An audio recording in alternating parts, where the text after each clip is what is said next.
નમસ્કાર વિદ્યાર્થી મિત્રો, યુટ્યુબ ઉપર તમારું હાર્દિક સ્વાગત છે. આજે આપણે ધોરણ 8 અને પાઠ ઇકાઈ 7 સોચ અપને અપને વાસે સમજશું. હું તમને હિન્દી અને ગુજરાતી બંનેમાં સમજાવીશ. તો ચલો, सोच अपनी अपनी में वाद विवाद की वार्तालाप हो रहे हैं. किसी विषय के पक्ष और विपक्ष में तर्क वितर्क सहित अपने विचारों की अभिव्यक्ति ही वाद विवाद है. वाद विवाद मौखिक भावाभिव्यक्ति का अत्यंत प्रभावशाली तथा महत्वपूर्ण रूप है. वाद विवाद में कोई एक विषय निर्धारित कर लिया जाता है. कुछ विद्यार्थी उस विषय के पक्ष में तथा कुछ विपक्ष में अपने अपने तर्क इकट्ठे करके कार्यक्रम के दिन श्रोताओं के सामने प्रस्तुत करते हैं. एक वक्ता पक्ष में अपने विचार रखता है तो दूसरा वक्ता विपक्ष में. इस प्रकार वक्ताओं को अपनी बात की पुष्टि तथा विपक्षी के कथन के खंडन का अवसर मिलता है. तो मित्रों, अपनी शाला में आपने वाद विवाद प्रतियोगिता देखी होगी. इसमें कुछ विद्यार्थी किसी विषय के एक पक्ष में बोलते हैं तो कुछ विद्यार्थी विपक्ष में अपने विचार प्रस्तुत करते हैं. इस पाठ में कुछ ऐसे ही विषय दिए गए हैं तो विद्यार्थियों को इसका समर्थन या विरोध करना है और इसके कारण भी बताने हैं.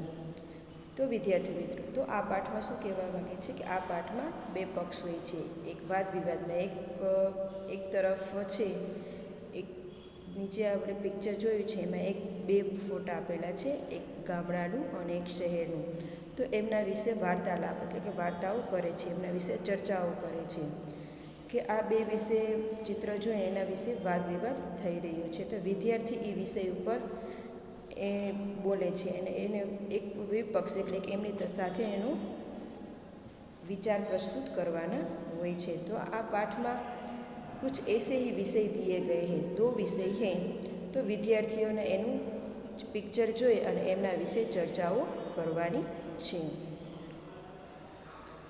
नीचे दिए गए चित्रों को ध्यान में देखिए, फिर उन पर आधारित प्रश्नों पर कक्षा में वाद विवाद करवाइए. ये नीचे 2 चित्र हैं, एक गांव का है और एक शहर का है. तो इन 2 चित्रों हैं, उसके द्वारा हम इसके आधार पर प्रश्नों के वाद विवाद करते हैं. तो चलो हम पहला पिक्चर देखते हैं कि दोनों चित्र में क्या अंतर है. ये गांव का है और ये शहर का है, कि ये 2 चित्र में क्या अंतर है. तो दोनों चित्रों में एक चित्र गांव का है और दूसरा नगर का है. गांव के चित्र में नदी है, उसके घाटों पर नहाते हैं, कपड़े धोते हैं, पानी भरते हैं और काम करते लोग हैं. गांव में कच्चे घर हैं. देखो ये गांव है तो उसमें कच्चे घर हैं. लोग मामूली कपड़े पहने हुए हैं, लेकिन गांव में बड़ी शांति का वातावरण है. और ये नगर के चित्र में चौड़ी और 2 तरफा सड़क है, पक्के मकान हैं, सड़क पर वाहन चल रहे हैं, कि ये वाहन यातायात कर रहे हैं, इसलिए वाहन चल रहे हैं. वाहनों के कारण शोर है, लोग आधुनिक वेशभूषा में है. तो ये 2 पिक्चर है. आ 2 पिक्चरनी बात करी छे, एक गामडानुं छे अने बीजुं छे शहेरनुं. तो गामडानुं जे छे वातावरण एमां मोटी बधी नदी छे. तो नदीनी आजूबाजू छे एम नदीनी आजूबाजू तेमां पाणीनुं जे घाट होय छे त्यां कपड़ा धोवे छे, नाहे छे, कुछ કંઈ કામ કરી રહ્યા છે, પાણી ભરી રહ્યું છે, કપડાં ધોવે છે અને નાહે છે. અહીંયા એક ગાડું પણ છે ચિત્રમાં. અને આમાં કાચા મકાનની વાત છે, નારિયેળનું વૃક્ષ છે, પછી પહાડ છે અને પહાડની પાછળ પણ બીજા ઘણા બધા ઘરો હોય છે. અને ત્યાં ગામના લોકોએ મામૂલી કપડાં પહેર્યા હોય છે અને ત્યાંનું વાતાવરણ સાવ શાંત વાતાવરણ હોય છે. અને બીજું છે શહેરનું. તો શહેરનું છે તેમાં મોટી લાંબી સડક હોય છે, ચોડી શહેર એટલે કે લાંબી સડક હોય છે. ત્યાં વાહનોની અવર જવર થતી હોય છે. ત્યાં પાકા મકાનો હોય છે, વૃક્ષો હોય છે, મોટી મોટી ઇમારતો હોય છે અને એક બાજુ વૃક્ષો છે, તો સડકની બીજી બાજુ હોય છે તે સ્ત્રી અને પુરુષ હોય છે. તો તે પોતાના કામ માટે ઓફિસ વર્ક એટલે કે કામ માટે બહાર જાય છે અને તેમના કપડાઓ પણ સારા એવા નવા એવા પહેર્યા હોય છે. તો ગામડાનું અને શહેરનું આ બંનેમાં આટલો બધો ફેર છે. તો ગાँव के जीवन सादगी और सरलता से, तो ગામડાનું જીવન છે સાવ સાદું અને સરળ હોય છે. किसी तरह की बनावट और तड़क भड़क नहीं होती है. कि गाँव है, गाँवનું कोई बनावट नहीं होती. लोग शांति से अपने अपने काम करते हैं. ગામડાના માણસો એ શાંતિથી પોતપોતાનું કામ કરી રહ્યા હોય છે. નદી કુએ કા પાણી પીતે હૈ. ગામડાના લોકો નદીનું અને કૂવાનું પાણી પીતા હોય છે. वे अपने खेतों में उगाया अनाज ताज़ी सब्जियां खाते हैं. ગામડાના માણસો હોય તે પોતાની ખેતીમાં જે શાકભાજી અનાજો વાવ્યા હોય તો તે ખાતા હોય છે. લોગ કચ્ચે ઘરો મેં રહેતે હૈ. ગામડાના માણસો ઘર મેં કાચા ઘર હોય તેમાં રહેતા હોય છે. પર ઉનકા જીવન પ્રાકૃતિક और बहुत નજદીક હોય છે. કે એવું ગામડાના લોકો છે એ કુદરતી વાતાવરણમાં જીવતા હોય છે. ચાલો હવે આપણે નગરની વાત કરીએ. નગર કે જીવનમાં તડક ભડક और બનાવટી અધિક હોતા है. કે નગર છે તેમના જીવનમાં બનાવટી વસ્તુઓ વધારે હોય છે. લોગ આધુનિક और ફેશનેબલ કપડે પહેરતે हैं. શહેરના માણસો હોય છે એ આધુનિક આજના જમાનામાં ફેશનેબલ કપડાં પહેરેલા હોય છે. વે પક્કે મકાનો મેં રહેતે हैं. તેમના મકાનો પાકા હોય છે. સિમેન્ટ રેતી કાકડીથી બનાવેલા પાકા મકાનો હોય છે. वे नल का पानी पीते हैं. तो ये शहर के लोग हैं नળમાં જે પાણી આવે તે જ પાણી પીવે છે. और बाजार से अनाज तथा फल सब्जी खरीद कर लाते हैं. શહેરના લોગ હોય તો ફળ और સબ્જી જોતું હોય તો બહાર ખરીદવા માટે જાય છે. નગર की सड़कों और वाहनों का हमेशा शोर रहता है. એ નગર છે તેમનું સડક રસ્તો હોય છે તે વાહનોનો અવર જવર ચાલુ જ હોય છે અને ત્યાંનો અવાજ અને પ્રદૂષણ વધુ હોય છે.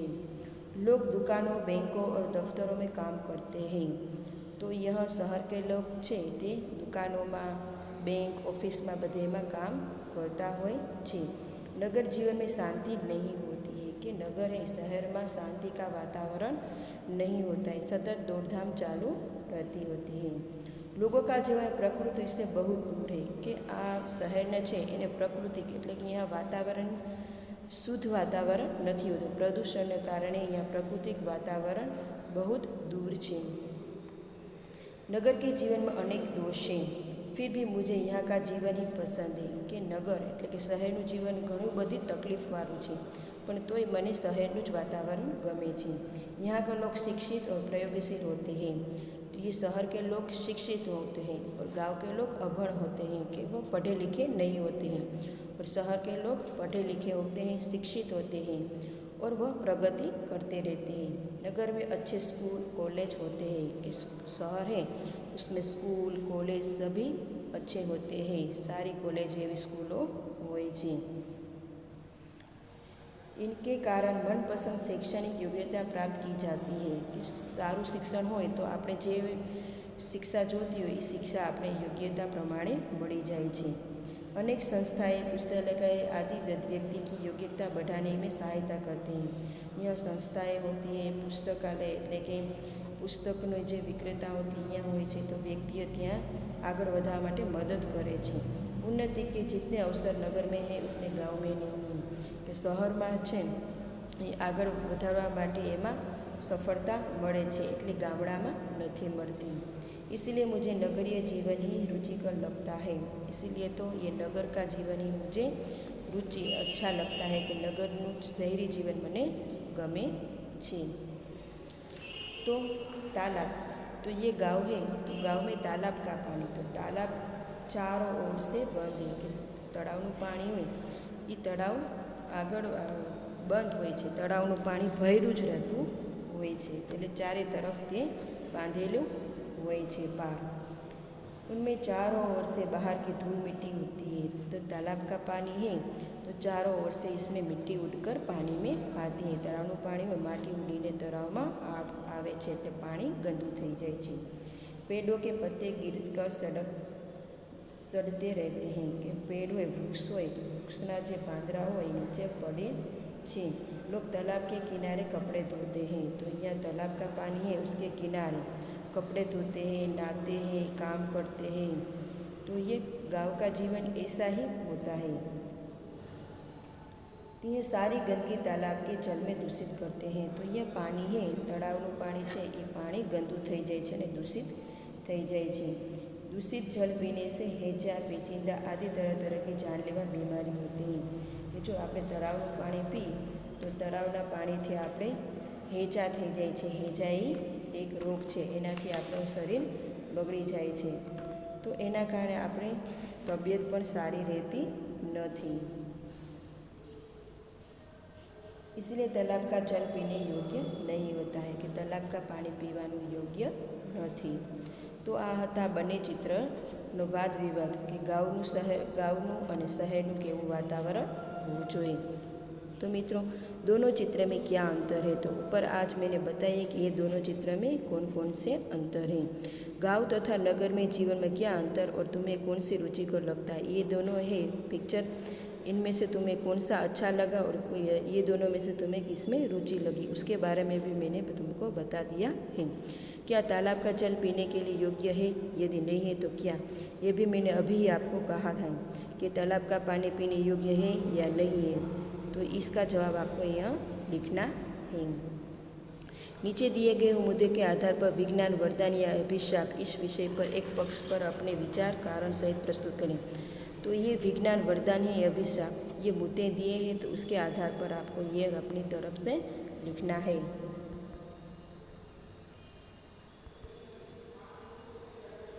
कौन शक्तिशाली है, कलम या तलवार? अपने विचार कारण सहित कहे तो एना विषय पर तमारे लखवानुं छे। दी गई सामग्री को पढ़िए और उसके आधार पर प्रश्नों के उत्तर दीजिए।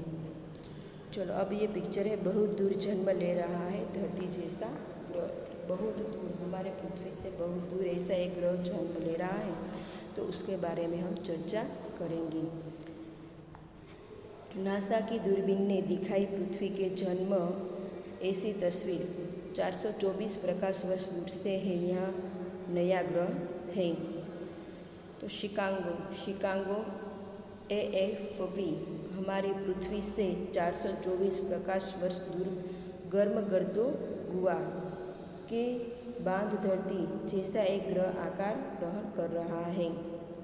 वैज्ञानिकों के मुताबिक 1 करोड़ से 1.6 करोड़ वर्ष को उम्र वाले इस ग्रह का सौरमंडल अभी मुश्किल से किशोर अवस्था में है। लेकिन जॉन हॉपकिंस यूनिवर्सिटी की एप्लाइड फिजिक्स प्रयोगशाला में मुखिया जैसे किसी भी मुताबिक यह पृथ्वी जैसे ग्रह जन्म लेने में बिल्कुल सही अवस्था है। इस सौरमंडल में 2 तारों में से एक है इर्द गिर्द धूल की गहरी रिंग बन गई है। वैज्ञानिकों के मुताबिक यह रंग सौरमंडल के बसने योग्य क्षेत्र में जमा हो रही है और एक दिन इस जगह पर धरती जैसा मिट्टी पत्थर से बना ग्रह जन्म लेगा जिसमें पानी भी मौजूद होगा। से कहते हैं कि सूर्य जैसे तारे को चारों ओर धूल को ऐसी पट्टियों को जन्म लेना बहुत दुर्लभ घटना है और इसके बाहर की ओर बर्फीला बेल्ट से एक संभावना बनती है कि एक दिन इस ग्रह में पानी में मौजूद होगा। उन्होंने कहा है कि ग्रह का रूप ले रही है। धूल उन्हीं पदार्थों से बनी है जिनसे हमारी पृथ्वी क्रस्ट के कोर का निर्माण हुआ है। शीर्षक के अनुसार इस बात से भी इनकार नहीं किया जा सकता है कि एक दिन वहाँ धरती जैसा जीवन भी पनपे। उन्होंने वहाँ की यह धरती का जन्म की घटना दोबारा देखने जैसा अनुभव है।